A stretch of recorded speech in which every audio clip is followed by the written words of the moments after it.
Let's take a look at how Canvas compares to SVG, or Scalable Vector Graphics. SVG is another way of drawing content into web pages.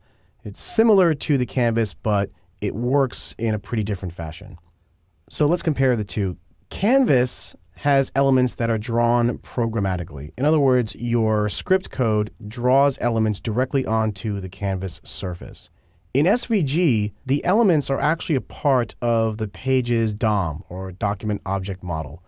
In SVG, when you have a shape, say a rectangle or an arc or some kind of curve, that's actually a tag that is in the document. Your script can refer to it in the DOM, you can manipulate it. You can't do that in Canvas. Once something is drawn into the canvas, the browser forgets all about it. It just puts the bits onto the canvas and then moves on to the next operation. In Canvas, drawing is done with pixels. Whereas in SVG, drawing is all done with vectors. Vectors are lines that are determined by start points and end points and curves. And on the canvas, that's not how you do it. You actually put pixels directly onto the canvas surface. Canvas does not have animations built into it, whereas SVG does.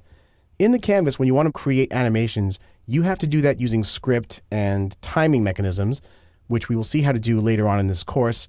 In SVG, basic animations such as moving objects around, all that stuff is built in. Canvas is pretty high performance for pixel-based drawing operations, whereas SVG is based on a standard XML syntax.